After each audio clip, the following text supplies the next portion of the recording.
آموزش ساخت انیمیشن به سبک بصری دوبعدی کارتونی با ابزارهای هوش مصنوعی. دوستان ویدیو رو براتون بخش بندی میکنم و تمام ابزارها و سایت هایی هم که استفاده میشه لینکشون رو براتون توی کانال تلگرام قرار میدم. حالا اولین سایتی که ما ازش استفاده میکنیم کوئن هست که چت بات رایگانه. از اینجا میتونیم داخل سایتش که شدیم لاگین کنیم. بهترین کارم اینه که با جیمیل خودتون لاگین رو انجام بدین که سریع‌ترین کار و روشی هست که میتونین وارد این سایت بشین. خب برای وریفای کردن اینو میکشیم به سمت راست. خب تایید شد و وارد این سایت شد. حالا ما اینجا میتونیم به راحتی و با زبان عامیانه خودمون با این چت بات صحبت کنیم. میگیم یه داستان کوتاه برامون درست کنه که حالا سناریو نویسیش هم خودش انجام بده. خب اینجا من متنمو بهش دادم، گفتم یه داستان کوتاه دوبعدی کارتونی با کاراکتر سگ و در روز برفی که در تهرانه. اینجا میاد داستان منو مینویسه و یه متن طولانی به من میده. حالا من این متن طولانی رو در این حد نمیخوام. در حد یه ویدیوی مثلا 3-4-5 دقیقه‌ای باشه کفایت میکنه. من گفتم این داستان خیلی طولانی شد، لطفاً داستان کوتاه باشه و سناریو نویسی هم انجام بشه. اینجا اومد دوباره عنوانش رو گذاشت قهرمان برفی و بعد شروع کرد به سناریو نویسی این داستان من که اینجا مشاهده میکنید چند تا صحنه براش طراحی کرد. حالا ما اینو به زبان انگلیسی نیاز داریم. مجدد بهش میگم که اینو به انگلیسی به من بده. خب اینجا بهش گفتم به انگلیسی برام بنویس. حالا شروع کرد که اینا رو به انگلیسی برام مطرح کنه بنویسه. نوشته شد. حالا ما میتونیم این متن داستان رو با عنوانش کپی کنیم. متن داستان رو کپی کردیم. حالا میایم توی سایت دوم.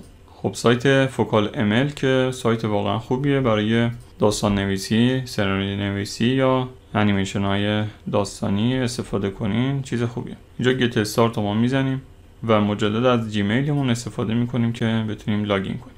خب قبلا من یه پروژه دیگه رو درست کرده بودم برای تست. به ما یه مقداری کردیت میده که اینجا میتونیم استفاده کنیم. اگر بیش از حد هم خواستین استفاده کنیم میتونیم از چند تا جیمیل مختلف استفاده کنیم و وارد این سایت بشین.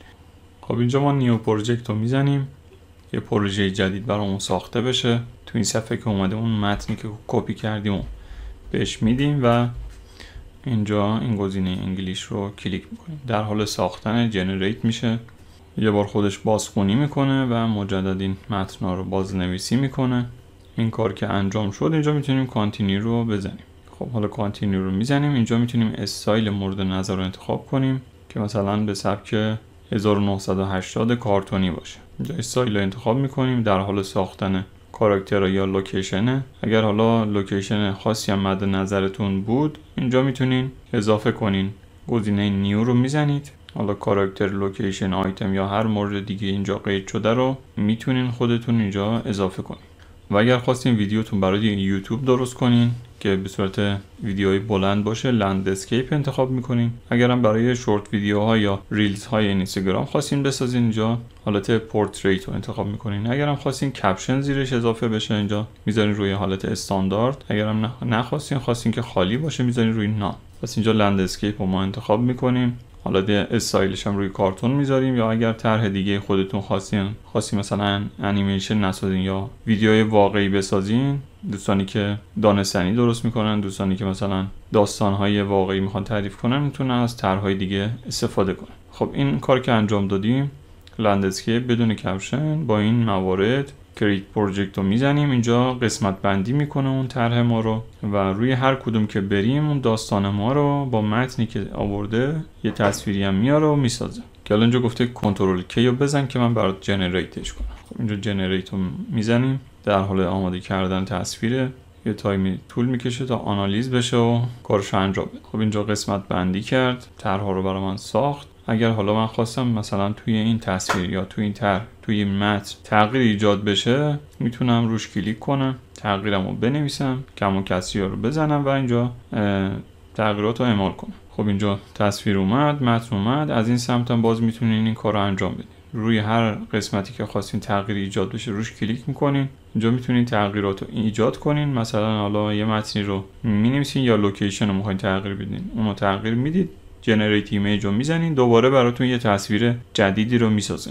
این مثلا الان یه تصویری از تهران. مثال دیگه. حالا اگر شما مثلا خواستین واقعی تر در بیاد میتونین دقیق تر متن رو بهش بدین که اون لوکیشن دقیق رو براتون بسازه. حالا برای اینکه تایم ویدیومون طولانی نشه من همینجوری میرم جلو این کار رو انجام میدم که شما یاد بگیرین موردو. ولی اگر خواستین دقیق تر براتون در بیاره، میگم اون نوع لوکیشن و اون آیتمی که میخوای براتون بیاد اسمشو همه موارد رو بهش میدین که دقیقاً همون چیزی که میخواین رو براتون بسازه. حالا اینجا اینا رو ساخت. یه تیکم حالا میتونم اینجا پلی کنم که ببینید. یه خوبی هم که داره خودش هم بازخونی میکنه، خودش هم راوی داره که اینا رو میخونه. حالا اون کپشنر هم اگر اضافه میکردیم به صورت انگلیسی یه دونه داستان کامل برای ما خودش درست میکرد. به همین راحتی میتونین از این سایت فوکال یه دونه هوش مصنوعی چت بات این داستان رو بسازید. این چند ثانیه تا اینجا این سناریو عوض میشه. اینجا صفحه بعدیش میاد و همینطور قسمت بعد اینا کم کم اضافه میشه. و حالا میریم توی بخش بعدیش اینا رو هم اضافه میکنیم. کنترل کی رو میزنیم، گزینه‌اش میاد جنریت رو میزنیم، شروع میکنه به آنالیز کردن و ساختن ادامه داستان. خب حالا ادامه داستان هم ساخت برای ما، اکسپت رو میزنیم، به همون موارد اضافه میشه. دوستان شاید یه سری از تصاویری هم که میسازه دلخواه ما نباشه یا به تصاویر قبلی نیاد، شبیه هم نباشه. میتونیم طبق همون توضیحی که بهتون دادم تصویر جدید ازش بخوایم که برامون جنریت کنه، بسازه. خب اینجا حالا اینا رو هم ساخت. میتونیم حالا باز در ادامه اینو بکشیم جلوتر، بخشای دیگه هم ازش بخوایم که برامون این کارو انجام بده، ایجاد کنه. حالا برای اینکه تایم ویدیو طولانی نشه من اینا رو میزنم بسازه و آماده شده شو دیگه نهایتا بهتون نشون میدم. حالا مثلا اینجا برج آزادیه، اینجا برج میلاده، یه سری موارد خودش دیگه داره میسازه و میاره. خب دوستان الان همه تصاویرمون ساخته شد، داستانمون کامل شد و برای اینکه بتونیم از این تصاویر استفاده بیشتری ببریم میتونیم اینجا روشون کلیک راست کنیم، سیو ایمیج رو بزنیم که توی دستگاه ما ذخیره بشه. حالا کامپیوتر یا موبایله به این شکل میتونید روشون کلیک راست کنین. از موبایل هم میتونید روشون انگشتتون رو نگه دارین که گزینه سیو بیاد اونجا ذخیره رو انجام بدین. وقتی که اینا رو ذخیره کردین دیگه برای اینکه حالا یه سری از عکسام شاید گفتم دلخواه شما نباشه یا مشکلی توی تصویر باشه، برای اینکه بتونین اصلاحش کنین اون تصویر رو از سایت دیگه‌ای میتونید استفاده کنید. حالا مثلا اینجا این گربه 2 تا دم داره، برای اینکه این تصویر اصلاح بشه 2 تا دم داره، یه دمش کمتر بشه میریم توی این سایتی که الان بهتون میگم، این تصویر هم ذخیره میکنیم. خب دوستان حالا سایت بعدی که باش کار داریم سایت keria.ai هوش مصنوعی فلاکس هست که واقعا هوش مصنوعی خوبیه، میتونه براتون تصویر بسازه، میتونه تصاویر رو براتون ادیت کنه، ویرایش کنه، چیزای جدیدتری رو توی تصویر اضافه کنه، یا میتونین چند تا تصویر مختلف رو بهش بدین که با ترکیب اون چند تصویر مختلف یه تصویری رو به شما بده. حالا ما با بخش ادیتش کار داریم. اینجا میایم آپلود ایمیج رو میزنیم، اون تصویری که مشکل داشت اینجا انتخاب میکنیم، بهش تصویر رو میدیم که حالا این قسمت رو برای اینکه بتونیم حذفش کنیم این پایین چند تا ابزار داره، میتونیم اینجا چنج ریجن رو بزنیم و از این قسمت یا میتونیم از این ابزاری که به صورت مستطیلی مربعی انتخاب کنه استفاده کنیم، یا میتونیم از این قلمو استفاده کنیم که به این شکل اینجا رو بگیریم و متنی که میخوایم، حالا اون کاری که میخوایم انجام بشه رو اینجا باید بهش بگیم یا بنویسیم. مثلا میگیم این مورد رو حذفش کن، این مورد رو حذفش کن، یک کلمه مینویسیم یا یه متن کوتاهی مینویسیم که این کار رو انجام بده. اینجا دکمه جنریت هم میزنیم که کار خودش رو انجام بده، یه چند ثانیه یا چند دقیقه صبر میکنیم که کارش انجام بشه و نتیجه کار رو ببینیم. خب دوستان عزیز همونطور که دیدین از این تصویر به این تصویر تبدیل شد و اون موردی که اضافه بود به صورت کاملا دقیق برای ما حذفش کرد و تصویر درست شده و سالم شده رو به ما تحویل داد. حالا باز اینو از این قسمت میتونیم دانلودش کنیم، پایین سمت راست گزینه فلشی که رو به پایین رو میزنیم خودش دانلود رو انجام میده. پس با این روش میتونید تصاویری که مشکل داره رو شما اصلاح کنین یا توش تغییر بدین یا یه چیزی رو اضافه کنین. مثلا برای اضافه کردن میتونین این قسمت با قلم اینجا رو مشخص کنین، بگین مثلا اینجا یه دونه توپی اضافه شه، یه دونه سگی اضافه بشه. این کارم میتونین بکنین. خب دوستان، حالا در ادامه سایت بعدی که باش کار داریم سایت کلینگ ای آی هست، هوش مصنوعی کلینگ ای آی، که قبلا هم بهتون آموزشش رو داده بودم، لینکش رو بالا میذارم، خواستین ویدیوی قبلی رو میتونین ببینین که توضیحات بیشتر و کاملتری رو توی اون ویدیو بهتون داده بودم که نحوه اینکه چطوری دو تا عکس رو بذارین کنار همدیگه رو بخوام بغل کنن توی ویدیو قبل بهتون آموزش کاملش رو داده بودم. خب بعد از اینکه داخل اکانت خودمون ورود کردیم، از این قسمت میتونیم روی ای آی ویدیو بزنیم و قسمت فریمز. خب حالا از این قسمت میتونیم یا کلیک کنیم تصویرمون رو آپلود کنیم، یا میتونیم از حالا درایوی یا پوشه‌ای تصویرمون رو درگ کنیم، انتخاب کنیم، بکشیم بیاریم اینجا ولش کنیم، تصویر اضافه میشه. حالا اینجا ما تصویرمون رو اضافه میکنیم. خب دوستان، بعد از اینکه تصویرتون رو آپلود کردید، اینجا بخش پرامپت نویسیه یا متنی که دلخواهتون رو میتونید بنویسین که کاراکتری که توی تصویره چه کاری انجام بده. مثلا از اینجا بیاد پایین حرکت کنه، بیفته توی چاه، یا سر و کله‌اش رو تکون بده، لبخندی بزنه، همدیگه رو بغل کنن. هر موردی هست اینجا توی قسمت پرامپت نویسی میتونین اینجا بنویسین. انگلیسیتون خوب نیست یا چیزی به ذهنتون نمیرسه بنویسین، از همون هوش مصنوعی کوئن استفاده کنین و بگین متن انگلیسیشو بهتون بده، کپی کنین و اینجا پیست کنین. به همین راحتی میتونین از این چت بات ها استفاده کنین که متن رو بگیرین و اینجا کارتون انجام. و مورد بعدی برای موشن براشه، برای قلم جادویی که یه قلم جادویی برای نسخه جدید 1.6 توی نسخه پولیش استفاده میشه. ما الان توی نسخه رایگان نمیتونیم استفاده کنیم. با این موشن براش یعنی توی تصویری که میارین میتونین هر جهتی رو برای اون تصویرتون مشخص کنین. یعنی شما یه ماشین و یا آدمی رو انتخاب میکنین، جهت رو بهش مشخص میکنین، اون خودش به اون سمت میره. یه مورد خیلی خوبیه که توی رایگانش قابل استفاده نیست. و اینجا میتونین حالا مقدار مورد نظر رو تعیین کنین که به چه شکلی ویدیو ساخته بشه. خود هوش مصنوعی این کار رو انجام بده، حالا نصف ایده از شما باشه، نصف از سمت هوش مصنوعی باشه، یا کلا کاری که شما خواستین رو انجام بده. میتونین اینو حد وسط بذارین که اون خودش کارشو انجام بده. حالت مودش هم برای ما که رایگان استفاده میکنیم استاندارد موده، تا 3 بار میتونیم از پروفشنال استفاده کنیم. این حالت پروفشنال ویدیوی با کیفیت تر و قشنگتری رو بهتون میده.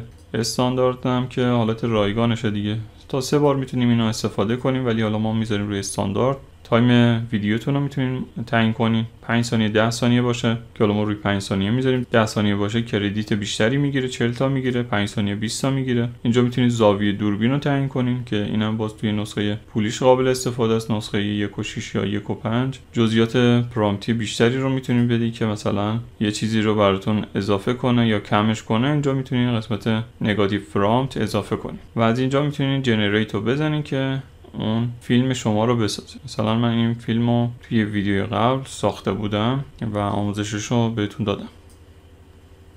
یه شیری که توی میدون آزادیه و از اینجا حرکت میکنه میره. از اینجا میتونین دانلودش کنین، روی اینکه کلیک کنین خودش براتون دانلود میکنه. اگر اشتراکیشو داشته باشین بدون واترمارک براتون دانلود میکنه، اگر هم حالا رایگان داشته باشین با واترمارک دانلود میشه و از اینجا میتونین بازش کنین. یه واترمارک کوچیکی داره، حالا اینو میتونین محوش کنین یا یه خورده تصویر رو بزرگتر کنین که این دیده نشه. مثلا اون تصویر گربه‌مون ما میدیم ویدیوشو بسازه، یه مقدار چون تایمش طولانی میشه تا ویدیو رو بسازه، من اونو میسازم و توی ویدیو جلوتر بهتون نشون میدم. و حالا سایت بعدی که باش کار داریم سایت iviera.ai، اپلیکیشن ویرا که یه هوش مصنوعی ایرانی هست که داخل کافه بازار و مایکت میتونین مراجعه کنین، از اونجا دانلودش کنید. واقعا هوش مصنوعی خوبه، کارآمدیه، میتونین استفاده های زیادی از این هوش مصنوعی داشته باشین، کاملا هم رایگانه. واردش که بشید اینجا قسمت های مختلف داره، تبدیل گفتار به متن، تبدیل متن به گفتار، ربات چت داره، ویرایش عکس داره، تغییر صدا داره و تولید تصویر. متن میدین تصویر براتون میسازه. اینجا میتونین حالا صداتون رو براش آپلود کنین، بارگذاری کنین یا وایس بگیرین، همینجا رو رکورد کنین که اونو بتونه تبدیل کنه به گوینده‌های دیگه، مثلا عادل فردوسی پور، خانم حاتمی، یوسفی، شکیبا یا عزتی. اینا رو حتی محسن یگانه صداتون رو ضبط میکنین، به این راویا میدین و اینا شروع میکنن براتون به صحبت کردن. یعنی صداتون رو تغییر میدن به صدای اون شخصیتی که شما انتخاب کردید. و حالا ما کاری که می‌خوایم از این هوش مصنوعی داشته باشیم تبدیل متن به گفتار. یه سری از متن‌ها و پادکست‌ها ببینید من قبلا درست کردم، اینا رو تست کردم. اگر دیدین که حالا قسمتی رو خوب نمیخونه یا تلفظ خوب انجام نمیده، باید روی اون کلماتی که حالا اعراب گذاری نشده اعراب گذاری رو انجام بدین که اون ربات یا هوش مصنوعی بتونه اونا رو درست بخونه و کلمه رو درست براتون تلفظ کنه. و حالا مجدد میایم توی هوش مصنوعی کوهن، ازش میخوایم که این داستان کوتاه رو جوری برای ما بنویسی که بتونیم این متن رو بدیم به راوی، اون برای ما بتونه بخونه. خب دوستان اینجا نوشتم که متن رو جوری بده که راوی بتونه بخونه. حالا اومد این متن رو نوشت که راوی شروع به حرف زدن میکنه و داستان رو برای شما تعریف میکنه. حالا این متن رو به من داد به صورت کامل. دوباره اینو کپی میکنم، میبرم توی هوش مصنوعی، اینجا به علاوه رو میزنم و متنمو اضافه میکنم. هر جا اگر دیدین متن رو اشتباه خوند، دوباره متن رو اضافه میکنین، اون علامت اعراب رو روش اضافه میکنین و مجدد تبدیل به صوت رو میزنین. اینجا تبدیل به صوت رو که زدین 2 تا گوینده داره، یه گوینده زن یه گوینده مرد. حالا ما گوینده زن رو انتخاب میکنیم و اینجا نام فایل هم میتونید تغییر بدیم. تبدیل رو میزنیم، اینجا شروع میکنه به درست کردن صوت ما. خب حالا صوتمون ساخته شد، گوش میکنین. اگر جایی مشکلی داشت مجدد اینجا به علاوه رو میزنین، متن رو میدین، جایی که نیاز داشت اعراب گذاری کنین انجام میدید و بازم یه کپی از متنتون میگیرین که حالا اون کاری که انجام دادین رو کپی داشته باشین که حالا سری بعد باز خواستین تغییر بدین اینجا کپیتون رو اضافه کنین که طبق اون دوباره بتونین صوت جدیدی بگیرین. که حالا اینجا ما یه بار گوش میکنیم. صبح یک روز زمستانی در دنیای دوبعدی تهران همه چیز سفید و نرم از برف بود. خیابانها، ساختمانها و حتی درختان مثل نقاشی‌های کارتونی به نظر می‌رسیدند. آسمان کمی خاکستری. می‌بینین یه هوش مصنوعی واقعا خوبیه که خیلی هم رباتی نمیخونه، مثل یه شخص واقعی داره این متن رو بر من میخونه. بعد از اینکه این کار رو انجام دادین، از اینجا میتونین فایل صوتیتون رو دانلود کنید، ذخیره کنید و حالا شما همه این کارا رو که انجام دادین نیازی که این فایل‌ها رو حالا به هم بچسبونین یا اینکه بتونین ویدیوتون رو بسازین. میتونین از برنامه فیلمورا استفاده کنین یا حالا برنامه کپکات مد شدهش رو میتونین نصب کنین یا برنامه اینشات رو میتونین مد شدهش رو نصب کنین. اینا رو میتونین استفاده کنین. حالا ما از فیلمورا استفاده می‌کنیم، نیو پروژکت رو میزنیم، یه پروژه جدید برامون ایجاد کنه، وارد این صفحه میشیم و حالا ما باید عکسامون رو اینجا فیلمامون رو اضافه کنیم، عکسامون رو اضافه کنیم، اون تصاویری که دادیم کلینگ یا ویدیو درست کنه اونا رو بعد اضافه میکنیم، صوتمون رو اضافه میکنیم، یه سری المان‌های صوتی اضافه میکنیم، افکت‌های اضافه میکنیم که مثلا صدای خیابون، صدای افتادن تو چاه، صدای مردم سمت نمیدونم برج آزادیه، اینا رو میتونیم به ویدیومون اضافه کنیم. و برای اینکه بتونین عکسی، فیلمی، صدای، موزیکی، افکتی چیزی دانلود کنین، افکت صدا و موزیک اینجا داره، بتونین اینا رو دانلود کنین که کپی رایت نداشته باشه. میتونین از سایت پیکس آبای استفاده کنین، کلی چیزای رایگان داره. ببینین الان بخش موزیکو بیارین، جو کلی موزیک داره اینجا، میتونین راحت دانلودش کنین. ساوند افکت داره، میتونین اینجا افکت‌های زیادی رو بیاین دانلود کنین. هر افکتی رو خواستین اینجا سرچ میکنین، مثلا صدای توی خیابون، صدای گربه، صدای سگ، نمیدونم صدای آدما، ترافیک، هر چیزی بود اینجا سرچ میکنین به انگلیسی و اون صدا رو که آورد دونه دونه گوش میکنین و از اینجا دانلود میکنین. و برای اینکه بتونین چیزی رو اضافه کنین از قسمت فایل گزینه ایمپورت رو میزنین، از اینجا ایمپورت فایل. خب دوستان بعد از اینکه حالا فایل‌های خودم رو اضافه کردم میتونم از اینجا فایل رو بگیرم بندازم این پایین، اینجا فایل رو اضافه کنم. این قسمتی که برای فیلم و تصویرتون رو اضافه میکنین، قسمتی که برای صداست، صوت یا موزیکتون رو میتونین اینجا اضافه کنین. حالا مثلا اگر من بخوام اینجا یه فیلمی باشه، اینجا یه تصویر دیگه جداگونه توی فیلمم دیده بشه، میتونم اینا رو اضافه کنم. مثلا فکر کنین این یه تصویر دیگه، اینم فیلم زیرشه. اینجوری میتونم قسمت بندی کنم یا اگه خواستم فیلممو برش بزنم از این قیچی استفاده میکنم. موارد دیگر رو اینجا میتونم اضافه کنم دیگه. خب توی قسمت افکت ها خب الان افکت برف رو اضافه کنم، اینجا میام بخش افکت ویدیو و یه قسمت سرچ داره، اینجا میتونم اسنو رو سرچ کنم. افکت های برفی میاد، اونایی که روشون الماس داره اونا رایگان نیستن، پولی ان. ما از رایگانش استفاده میکنیم، یه افکت برفی رو اینجا میگیرم میکشم روی این تصویرم. خب به این شکل اضافه میشه این افکت برف. از اینجا میتونم حالا مقدار اپاسیتیشو کمتر کنم بیشتر کنم، این کار رو میتونم روش انجام بدم. خب این افکت ها رو شما میتونین اینجا اضافه کنید که یه مقدار ویدیوتون قشنگتر و طبیعی تر بشه. خب دوستان کار دیگه که باید انجام بدین، میتونین از قسمت این بالا سمت چپ قسمت فیلترها یه سری فیلتر رایگان هم هست، اینا رو میتونین استفاده کنین. مثلا این گزینه کول بلو فکر کنم فیلتر خوبی باشه، میتونین از اینجا بگیریم بکشین این پایین بندازین. حالا باید دانلودش کنه. خب دانلود شد، اینجا میگیریم میکشیم میندازیم این پایین، فیلترش روی تصویر ما اضافه میشه.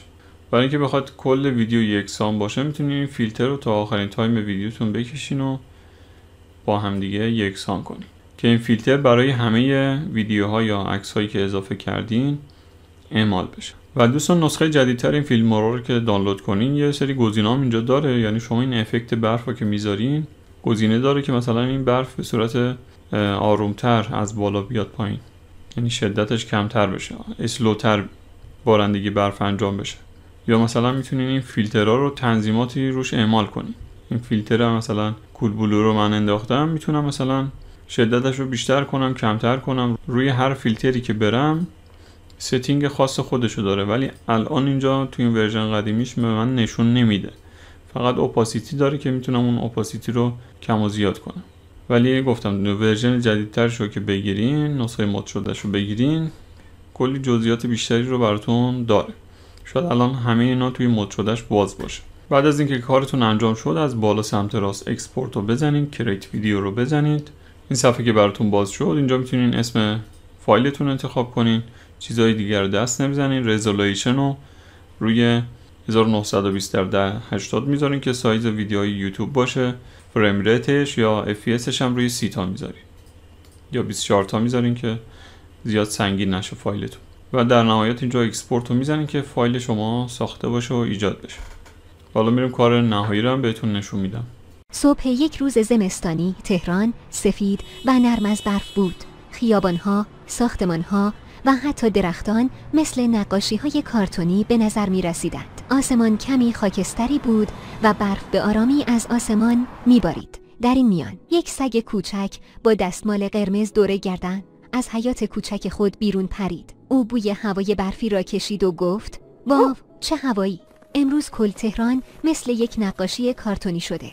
سگ شروع به دویدن کرد و ردپای کوچکی روی برف به جا گذاشت. او تصمیم گرفت که این روز برفی را برای کشف حال و هوای شهر به یادگار بسپارد. وقتی به پارک رسید، ناگهان صدای فریادی از دور شنید: کمک! کمک! سگ با سرعت به سمت صدا دوید و متوجه شد که یک گربه در داخل یک چاه کوچک افتاده است. گربه ترسیده بود و نمیتوانست بیرون بیاید. سگ فوراً فکر کرد و شاخه‌های برفی را جمع کرد. با هوشمندی شاخه‌ها را به هم متصل کرد و یک نردبان کوچک ساخت. گربه با کمک نردبان بالا آمد و با خوشحالی گفت: تو واقعاً قهرمانی. سگ لبخند زد و گفت: همیشه به دوستانت باید کمک کنی. دوست جدید سگ تصمیم گرفت که با او همراه شود. آنها به سمت برج میلاد رفتند. برف روی برج جمع شده بود و همه چیز شبیه یک داستان کارتونی جادویی به نظر می رسید. شب شد و آسمان پر از ستاره‌های درخشان شد. سگ و گربه کنار هم نشستند و به آسمان خیره شدند. سگ گفت: امروز روز خوبی بود. ممنون که دوست من شدی. گربه پرسید: فردا هم بیایم؟ سگ لبخند زد و گفت: حتما. با به این ترتیب سگ و گربه تصمیم گرفتند که هر روز برفی تهران را با هم کشف کنند. با این طور بود که دو دوست جدید در تهران سفید از برف شروع به ماجراجویی کردند. برف به آرامی ادامه داشت که میبارید و ستاره ها روی آسمان میدرخشیدند.